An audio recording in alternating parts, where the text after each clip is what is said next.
Hey everyone, welcome to another episode of Senor Nerd Podcast. I have here with me Ramon, Hey, what's up?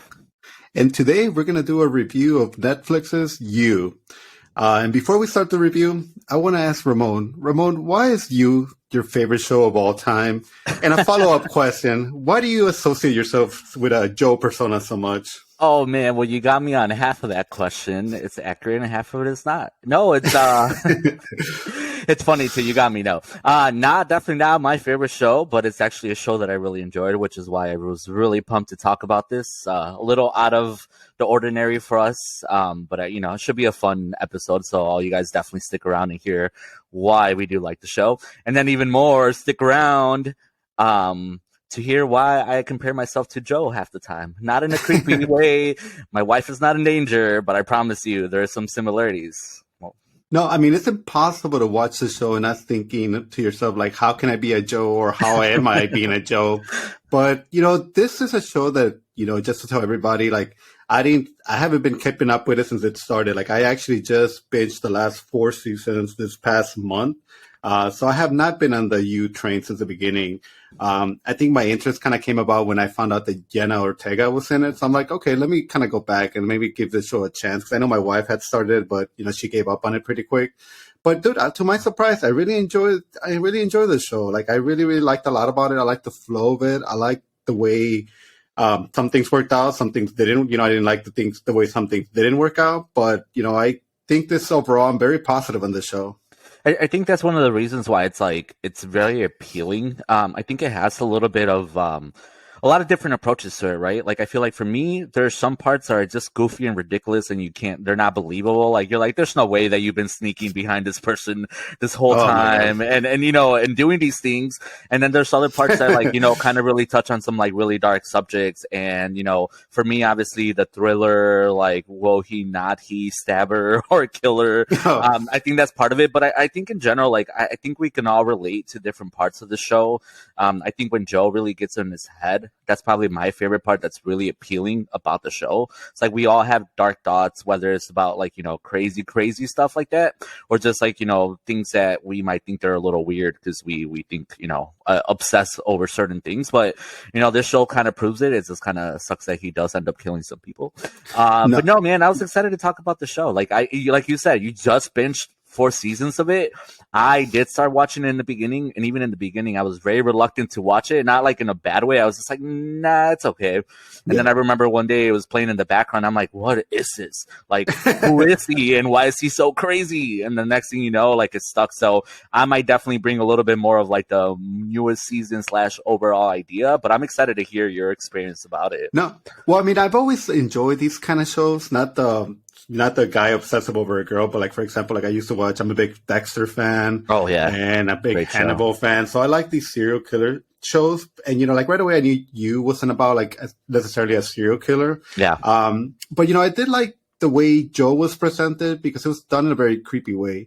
And, just like Joe thought that Beck was the one, I also thought Beck was the one, but then came Love. And then once Love was introduced, that's where I really fell in love with this show, because I really, really feel like Love was the one season when she was introduced that really captivated me, because I think I saw her and I was like, I can fix her. And that's probably what all the female audiences felt with Joe, like I can fix them. But that's how I felt with Love. I felt like I could fix Joe. And I think before we even started this, I told you that season 3 was for sure my favorite one. I just like the whole concept of it. I like the idea of Joe having to clean up Love's mess and him being so upset that he has to it's like, oh my God, my wife murdered somebody else and I have to clean up her mess. Oh, and honey. It's like, which of us have not had to clean up our wife's mistakes or done something to help her out? So it's just kind of I found it very funny, the 3rd season. I think that one overall has to be my favorite one. I feel like this show became very popular because I remember seeing the memes about find yourself a Joe, find somebody that will kill other people to make your life better. But I would pose the argument, ladies, if you're with a man, tell me that man hasn't done anything to make your life better. Not necessarily kill somebody, but I'm sure he's done things to make you a better person or improve your life in some way. I would just say like, don't go looking in the backyard for any kind of like spots, because I can tell you like I definitely have not killed anybody for my wife, but I definitely feel like I made her life a little bit better, even without me having to go out and stab somebody.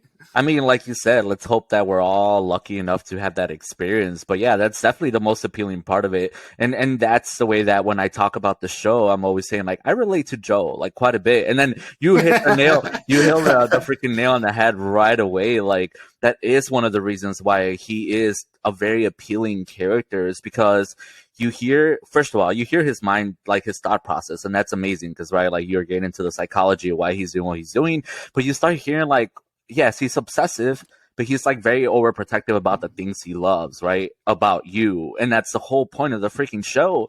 And it's like, if you can't relate to that, then maybe you just don't love people to a certain level, or you're not that passionate about it. And he's overly passionate, but it's definitely, that's what wins him over. I think that's like every time that I watch it, and we just finished this newer season.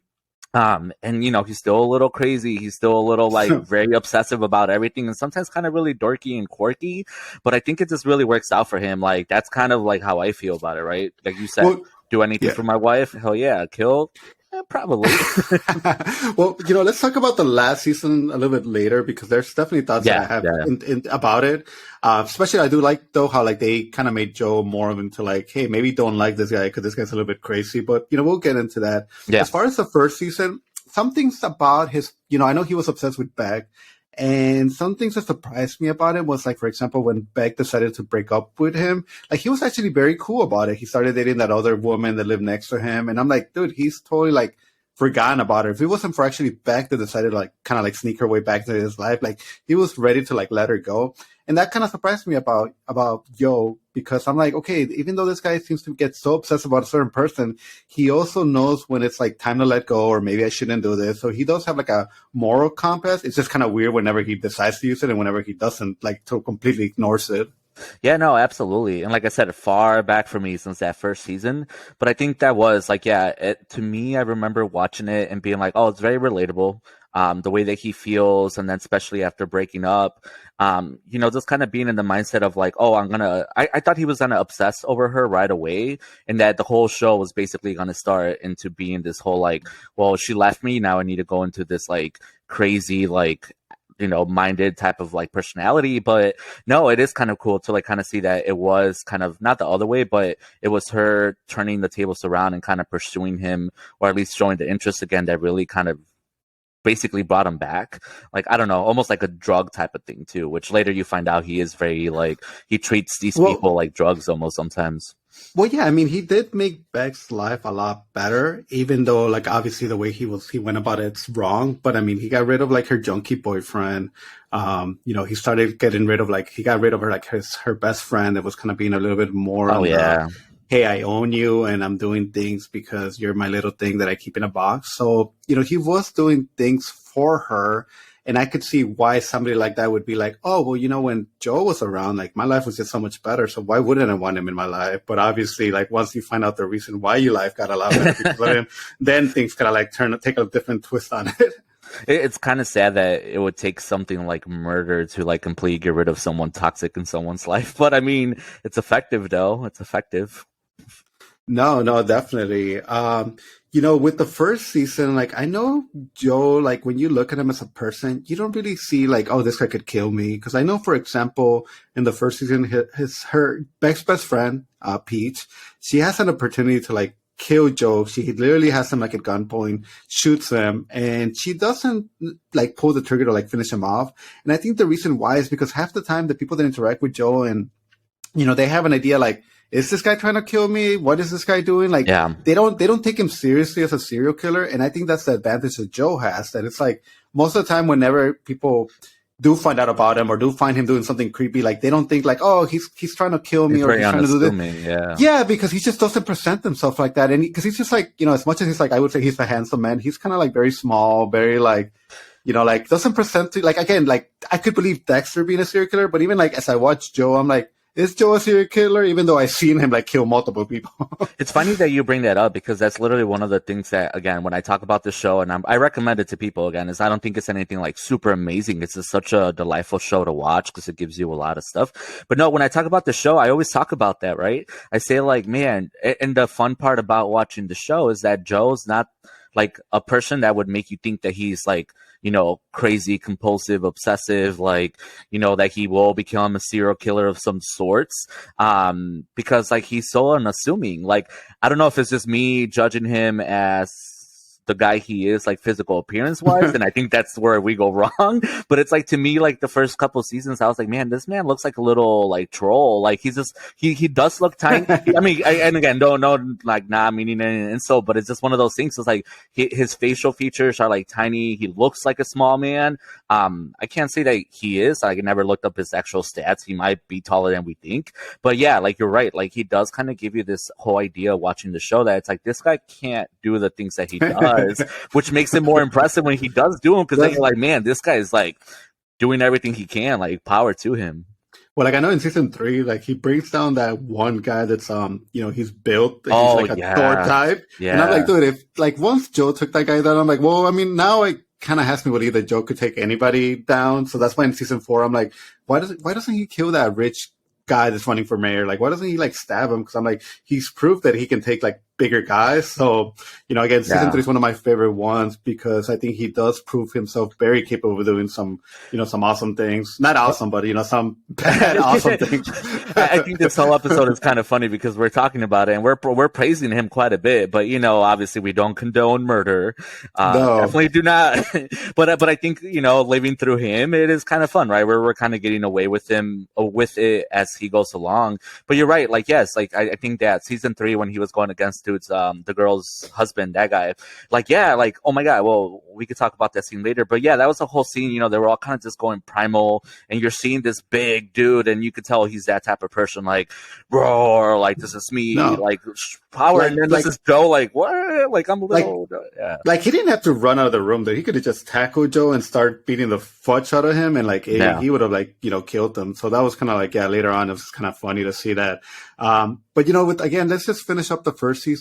Yeah. But I really like Beck, and I kind of hate the fact that he killed her because, again, the show, maybe in the first season, they really didn't realize like what they had.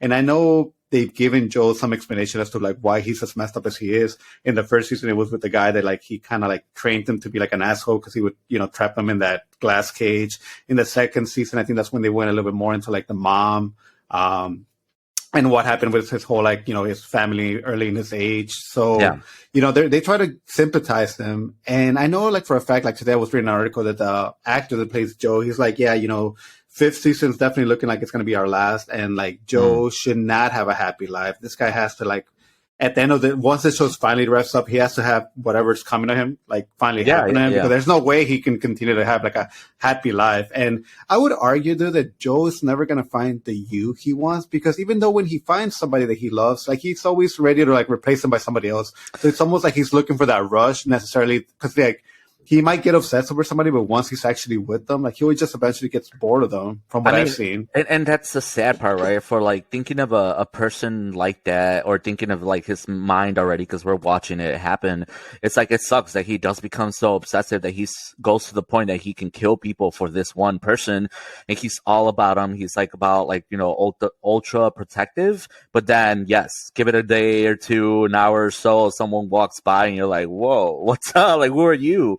And then kind of like, that's where I take back some of the whole, like, hey, that's cool that you are murdering for love, because at the end of the day, if your mindset, your like infatuation, like, it's gonna change that quick, then you're just a serial killer and you just like to kill people, Yeah, because I mean, the way the second season ends, he's finally got married with love. They have a house. They move to the suburbs, and the season ends with like him already like being thirsty about the neighbor next door. Yeah. So I'm like, dude, like, you're already like, you finally found love, and you're ready to have a kid, and you're already obsessing about your neighbor.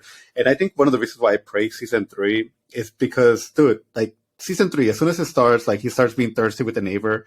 And I'm going to say right off the back, I did not like the neighbor at all. Like, I wasn't like, I don't know why you're being obsessive about her. I don't like anything about her.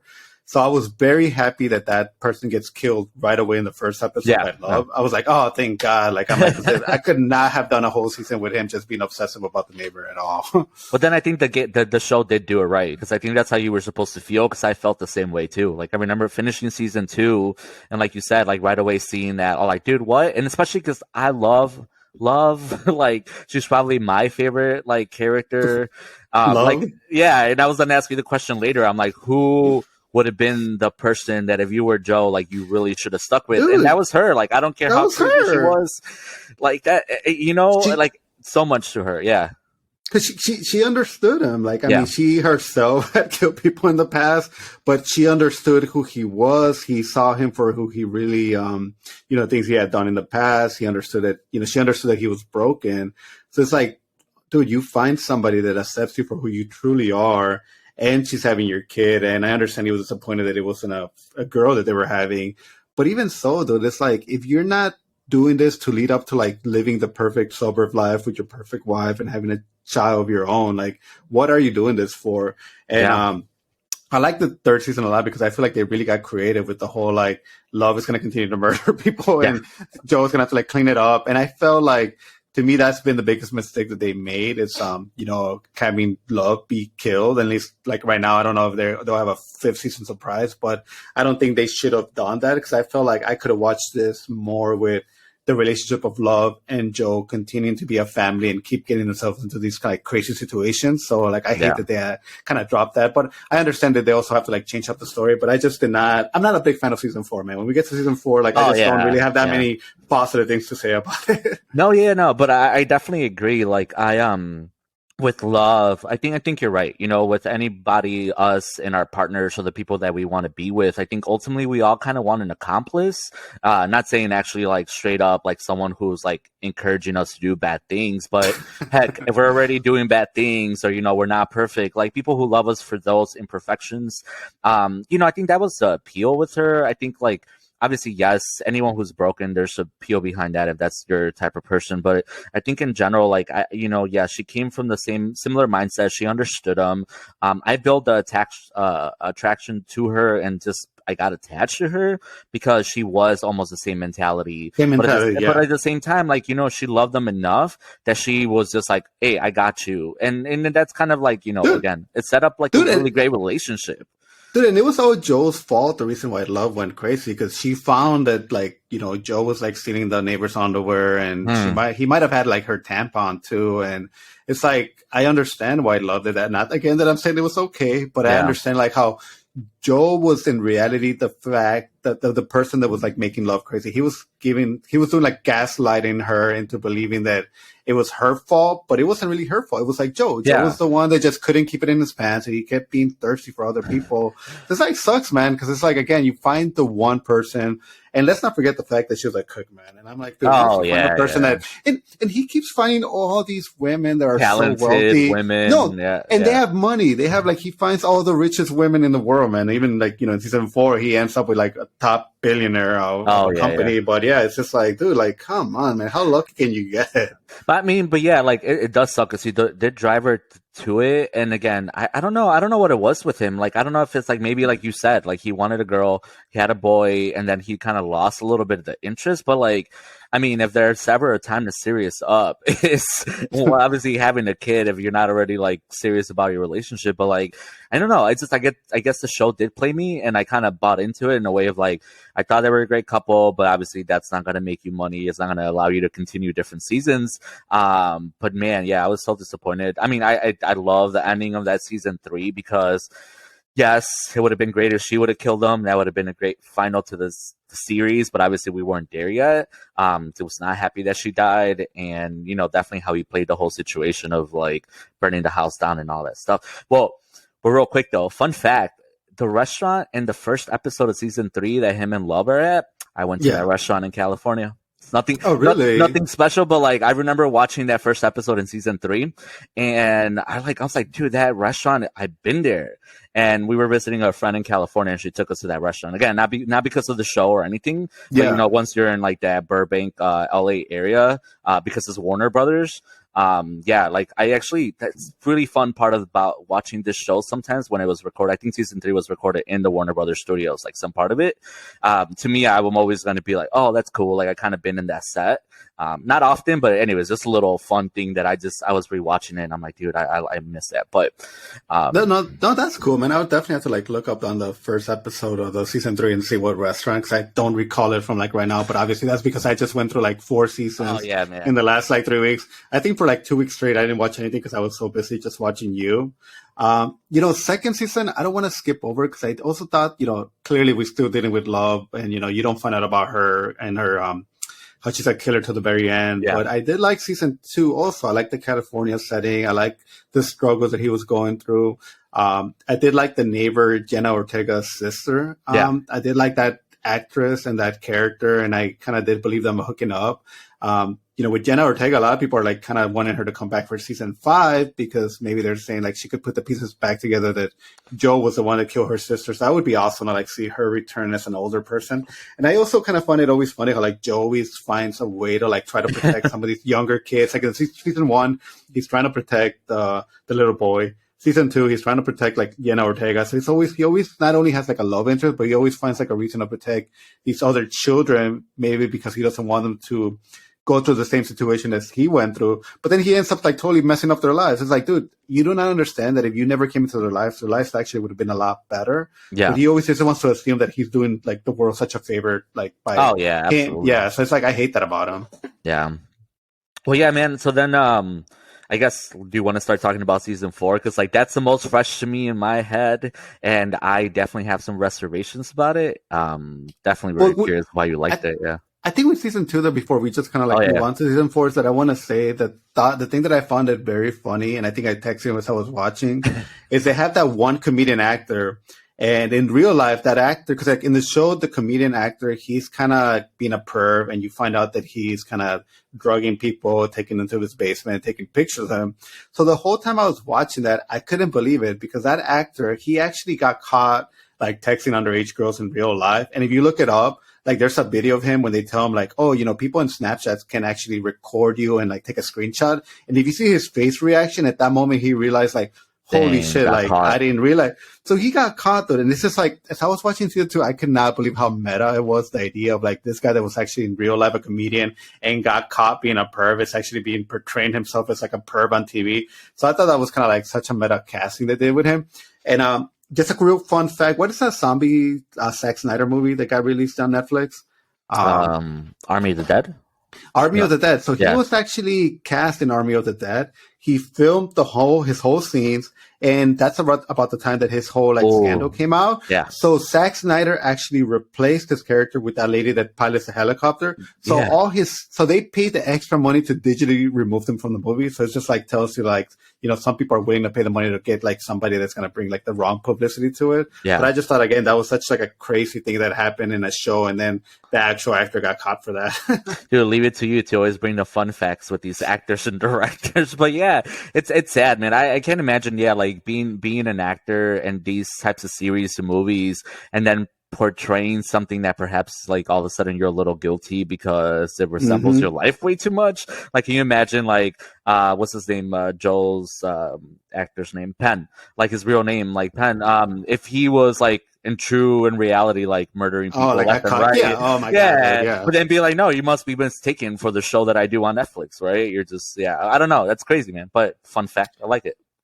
No. And I mean, we can start talking about season 4 because that's probably the one that's going to be more fresh on people's minds, especially if they just saw it, because it came out last Thursday when I started like watching it. And, let's say part 2 of season 4 came out on Thursday.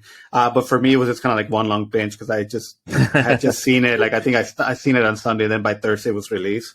But dude, no, I gotta say like season 4 was not my favorite at all, man. Like I did not enjoy the setting. I did not enjoy all those like British people's faces. Like I did not like anything about it. Season 2 kind of like brought me a little bit more back, because then you kind of like, and I hope anybody that's like listening to this, you have seen season 4 part 2 of You. If not, maybe kind of like, drop at this moment and come back to us. But it is revealed at the end of season 2 that, season 4 part 2 that, Joe is actually the one that's been doing all the killings, which I kind of actually like that a lot. Because I'm I like, dude, love I that. was Yeah. not, yeah, because I was not loving the whole like that guy doing the killings, and like it was just like it was dragging, man. And part of it has to do also with the fact that he's been obsessive over that one, you know, Kate. that one Kate. And dude, I just do not like anything about Kate. Like I do not. There's not one positive thing I could probably tell you about her right now, or at all. Well, someone we skipped over in this whole thing, which is kind of sad, is Marianne. I didn't like her either, like for him being obsessive with her. Like I got Oh, dude, the whole, yeah, yeah, yeah. So and no, sorry, I'm only bringing it up because she's very like fundamental yeah. to this new season. But like, yeah, when he like fell for Marianne, again, it was one of those things. I'm like, oh, like sexy librarian, also like broken, kind of single mom, drug user, like all this stuff, right? Yeah. Oh, yeah. I get it. But I think leading into the season 4. I actually started enjoying it in the beginning because to me, I was like, finally, like he's gonna be in a different place where we're not gonna just have him follow the same like formula. Because, 3 seasons is not like crazy to like get tired of like the same formula over and over. But it was nice to go from like being intimate that it's always like him and someone else and then eventually someone else. But now we were dealing with a bigger cast where we had this, the rich The group. rich. Yeah, the rich group, and then you kind of saw them interact. And even though, yes, of course, they were probably annoying to most of us who don't have that much money, I think that was kind of appealing in the beginning. So I did start enjoying the series quite a bit. Like, not saying like it was like my favorite. It's definitely season 3, but I started enjoying the I series. Yeah. No, because I think for me, like I also another guilty pleasure that I watch is Emily in Paris, Oh and yeah. Emily that show does such a great job of portraying Paris as a place that you would want to go, you would Yeah. want to visit, you would want to spend like 1 or 2 years of your life living in Paris. Like, dude, watching Joe like navigate like London. Britain and Yeah. London, and it was just so dark and gloomy, and all the people were assholes. And yeah, of course, you're dealing with these group of rich people. And like, dude, how, and I think it was kind of like they did point it out at a certain point, like, hey, as soon as we met Joe, like people started getting murdered. It's like, dude, like, why do you keep dragging this poor guy to all your parties, to all your clubs? Like, clearly, as soon as you did meet him, like, when they start getting like dying, so it's like this whole idea that, he kept getting invited or kept being able to get himself into like these very exclusive places. Like, that was just so ridiculous to me. Yeah, and remember the reason why they continued to is because Phoebe, like he told Was the something to one. Phoebe, which we never found out. We never found out, right? Oh my god, you're right. Like, I just realized that right now. Like, I was waiting for that too. Yeah. I'm like, what did he tell her? No, we do not find out We what he never told. found out, and that was the reason why, Oh my like god. she kept them in the group because you were talking about him protecting certain people in every season. I think Phoebe was the most innocent person that he protected in this season. That really was not like the worst of the worst. She wasn't like bad. She didn't really, besides having bad judgment, especially towards the end. She was more of like that whole like sisterly role. And yes, like we don't freaking know what he told her, but apparently that's kind of what carried that relationship beyond. And that's why he kept on getting dragged back out because it was always Phoebe, for the most part, the Phoebe that wanted him to continue. But I don't know, man. I think that's what I liked about the season in the beginning, that, yeah, we were really annoyed by these group of people that had all this money. They were so annoying, like most of them. I didn't think it was believable too when he kind of like started looking at Kate as this love interest. I'm like, oh, dude, like really? Like no, like, so there was so much that I didn't like, in a way that by the time that they threw in the whole murder mystery of like, we thought that whoever killed Kate's boyfriend was not him. I'm like, okay, now it got exciting because it's a different formula, right? In the past, we always known for him to be the one that killed somebody or love, and you just kind of assumed that it was going to be the same thing. And so once you found out that it wasn't Joe, you were like, oh, sweet. Like, I got invested in the murder mystery, especially because, like, coincidentally, he was also like an English professor at that one university, and he was talking about murder mysteries most of the time. So I thought it was just a kind of like really goofy, fun way to like have a season that was different, but I was worried for it. But I redeemed itself on the second part for sure. No, definitely, man. Like, this whole season, like, Joe has a beard, which I don't know. I think I like him more without a beard, if I'm being honest. So that also kind of like was throwing me off, the fact that he had that beard the whole time. But, I did like the end, because at the end, I feel like they started more playing with the idea that like people shouldn't admire Joe, and Joe, at the end of the day, he's a bad guy, and we need to find a way to finally like put him down. And I mean, I did like him throwing himself over the bridge and throwing that personality that he created in his head, because that also kind of was very, Fight Club-ish. Yeah. But what I kept not understanding is that people would keep discovering like who he was, and they would do nothing about it. And I'm like, I don't understand how like people are just okay with the fact that he could be a murderer, or he's a murderer, and you just letting him like walk around like nothing. Like in the first episode, you got the detective that Love's family like hires, and then kill him though. And he confronts him. So that's one person to let him go. Then later on, well, I guess the mayor never really knew who he was, because that was just all made up in his head. But then later on in the second part, like the dad of Kate, like he finds out like who he really is, and he does nothing about it. And I'm like, dude, why would you not do nothing about it? And then Kate herself eventually like finds out who Joe really is, and instead of like doing something about it, she's like, no, like I've killed kids in the past, so I can totally forgive anything that you've done. And as long as going forward we do everything by the book and everything, it's okay. It's like, God, like I hate you people. Like, I hate you all. I don't know. Like, yeah, you're right. But I think most of the time it makes sense, because at least with oh my God, Kate's dad, like he was kind of a bad guy, basically. Like just see him from like the way that he was and how threatening he was to Kate, and then all the stories that we heard about him, it made sense. Like he wanted to keep him alive. I did enjoy the twist of that he was trying to frame him ultimately for killing the real mayor candidate, because that was his plan all along, apparently, right? So maybe that was one person that was going to do something about it, but in his own little way. It did kind of suck for Nadia, his student, because the same thing too. It's like once she found out, she was probably the only one that was really invested into like doing, but she could have figured out a different way. Dude, that was another thing that was like, oh my God, I almost turned off my TV when Nadia found the librarian girl in the glass house, or glass prison. In the cage, in the cage. And then the librarian, sorry if I don't have her name memorized. And then she's like, no, you can't call the cops, because if you call the cops, they're going to like not believe you, and Joe's going to escape and he's going to get away. And it's like, dude, what the fuck are you talking about? Like, call the cops right now, wait at the door. They're going to grab him. They're going to put him on hold. They're going to find out who he is. They're going to run his prints. Like, it just totally like was blowing my mind. Or like, I know she got away with it at the end of the librarian. Like she made it be able to like escape out of it. And Nadia kind of did not have a happy ending. And then the idea that Joe he kind of sort of like killed her boyfriend, like without having like second thoughts. I'm like, Joe, in the past, you've been shown to like not be so quick to kill an innocent. So like, I also didn't like the idea that Joe was so quick to like slash that guy's throat. Like, I'm like, dude, I don't think Joe would have done that. And I do not like that you guys did that, because now I guess you guys are playing more with the idea of like,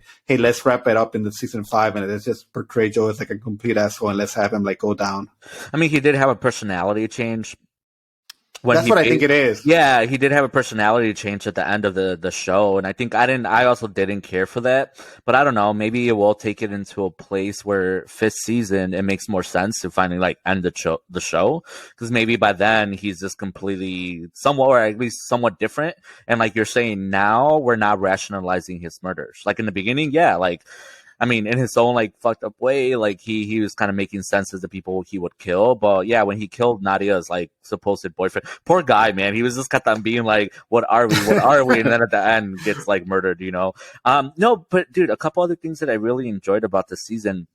Well, yes, the whole thing with the mayor, right? How he became obsessed, and I know we didn't find out until the second part of the 4th season exactly how he became obsessed, but then you saw that he had picked up the book about his autobiography, and that he had like annotated notes, like he had everything. So he was really into that that person, because yes, once you find out it's more of a kind of a figment of his imagination, I'm like, well, how does that make sense? Like, I get it, like show wise it makes sense, because you're finally hearing someone else besides Joe talk for Joe, and that was kind of cool, right? You have like his like inner conscious talking to him, but then I'm like, but why does it have to be him? And then yes, once you realize that he got obsessed with this human being over a book, and he's already a big literature nerd, it makes sense that he knew him enough that he could like imaginarily like portray him in his head as his voice. I like that. I mean, like once we start getting into the realm of like schizophrenia, multiple personalities, like things like that, it goes to show you like, yes, by this point in the 4 seasons, he's finally a broken man, or he's more broken. Because when you find out, like you said, when you find out he killed everybody, that it was him, I was like, what? That's awesome. Of course it was him. It's just like, dude, this guy's been going crazy, and he finally like reached the the pinnacle where he's just like, Yeah, yeah, finding a way exactly. to like finding a way to blow up, but he's doing it again like in a Fight Club kind of style. If anybody has seen Fight Club, where it's like he has another Watch personality it. that's actually doing it. Yeah, watch Fight Club. Yeah. Dude, if somebody's still listening, can you somebody send me a link or where I can find one of these glass prisons? And the only reason why I'm asking is because like How Joe keeps getting them and he keeps building them and nobody's asking any questions. And I'm like, I have to admit that those things like are not very cheap. So how he's finding them, I have no idea, especially like putting them together, like especially in, in London. I'm like, where did he get it? Is there just like a Costco that sells these things? Dude, more taking it apart because after Miriam, like he took Miriam out because he thought she was dead, and then like the next day where Nadia goes back with like the whole thing to help her out, like Mhm. it's gone, everything's gone already, and I'm like, how did he do that overnight? He had time to take Miriam, go lay her on a park bench so they would discover her body, and then went back, and then maybe dismantling piece by piece, but like. No one saw him like going in and out of the building with like big old glass panes. Like, I don't know, man. It's hilarious, but it's true. I guess the one thing I gotta thank Joe for is that if anybody ever puts me in a prison, like I am gonna believe the fact that they might have hidden a key in that prison, because in case they put themselves in a situation where somebody traps them, they have a way to get out. Because I was like, that is very true. Like you would always kind of have that in the mindset that, oh, what if somebody turns the tables on me and puts me in that cage? Like, I have to have like an exit strategy. So I kind of like that idea. So I do feel like if anybody ever gets trapped, don't give up. Look around. Make sure you like take out every brick or whatever, start breaking things apart. So That's funny. No, yeah, man. Yeah, it's just I don't know. I guess I always forget about that too. And then like I remember this season two when I saw the cage again. I'm like, oh yeah, that's a thing he does. I forget he goes to yeah. that extreme of like putting people in a cage, and then it's kind of like, oh look, I found my new pet, and then I'm gonna put it in the little cage and then stare at it every time that I'm like, ooh, here's my little pet. I don't know if they'll bring that, because I feel like now it's like they feel obligated to always bring the cage somehow, especially, I mean, with all the money in the world, he's probably gonna have like multiple cages Yeah, in yeah. season 5. What are your hopes for season 5? Like I kind of mentioned to you that, Jega Ortega's character is still alive, and obviously because he killed her sister, there's a good chance that you could give her some motivation for her to be the one responsible for finding, putting an end to Joe. I do feel that sadly Jenna Ortega's career has very skyrocketed. She was just an SNL. She did Wednesday. She's rumored to be doing Beetlejuice 2, which I would love that idea actually. Perfect. So I think it's a hard grab to have her come back for season 5. But what are you thinking? I mean, come on, put in think about like Fast and Furious rules. Like anything could happen. Like I feel like if they could somehow bring love back, like that would be like my dream thing for it to happen. But I know that's not going to happen because I mean, even in season 4, he kind of had that mentality breakdown where he's kind of like talking to back, talking to love. He's talking to like the people that he's killed or hurt in the past. So I don't think that's going to happen.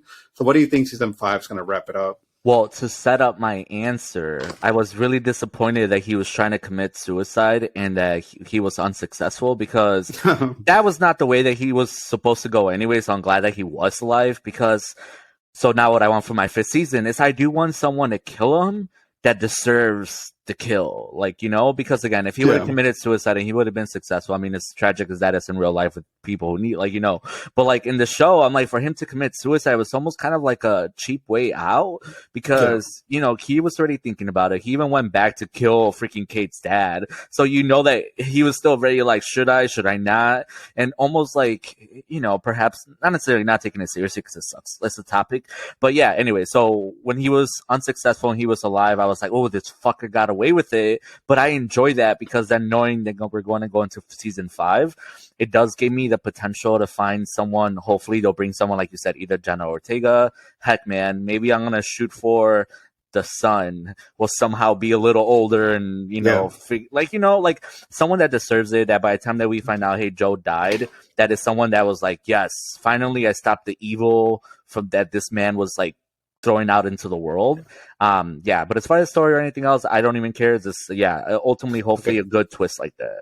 Here are my thoughts for season 5. And Netflix, if you're listening, like write this down. So season 5 starts, first episode, Kate, she dies in a helicopter like accident. Like she's gone, like no more Kate, like Kate's gone. So Joe inherits all her money, like the company. But then it so happens that in the same building that Joe works, there's some production company, and they decide to put him in a dating show. So all of a sudden, like, Joe has to compete. No, he's in a dating show, and he has like 10 women to choose from. So the fact that 10 women are choosing for Joe to be like the one that Joe chooses, like, I would love to see that kind of story play out. And then at the end, like, Jen Ortega comes out and it's like, "You killed my sister," bam. Yeah. And so that's my silly way of ending this show. I think it's funny that you said the whole like freaking Kate dies within the first episode, because I'm like, it might happen that way, you know, like they're just gonna like completely, because I don't know, I don't see where that story is going with him being like so rich now through her, and I don't know, I don't like that power that he's about to get. So yes, hopefully he does get his own freaking dating show, and they all get to poke him. No, and I mean, that would be kind of cool to see, like, because Joe's back in America, so thank God. I mean, I'd say in America is the greatest spot, but I'm like, other than London, like, I don't want him in London anymore. So I'm, you know, if you give me the option between London and America, like, I'm glad he's in America, in the US now. So that's kind of makes me, you know, feel like the fifth season will be a little bit more better, because it was just, again, so gloomy in this past one. But dude, again, any final thoughts before you go? You know, if anybody's been listening to this and you like what we've said, definitely please, you know, subscribe, give us you know, a follow, and, you know, rate us. You know, we're on Spotify. There's video of us if you want to, you know, have a look at us. But what are your final thoughts on this, Ramon? I say if you haven't watched or you've been more curious about it, definitely it's a great show. There's nothing wrong with us being a little crazy inside, so it's just it plays into it, man. It's fun for that reason. Enjoy it, relate to him. I'm kind of regretting the decision that us two decided to review this show, because I'm like, it would have probably been nice to have like a female perspective in this, but, you know, sadly we couldn't get Raul to be part of the show, so we weren't able to get. No, I'm kidding, but we probably could have used like somebody else to like tell us about, like, from a female perspective, what they feel about Joe. Maybe we'll get some feedback, some comments, but just know we are in happy relationships, years ongoing, like very respectful. Don't truly feel that way. Don't want to kill anybody. We're good. All right, man. Well, this has been a blast, man. I hope to talk to you soon. Well, you have a good night, and everybody that's been listening, have a good night. Thank you, guys.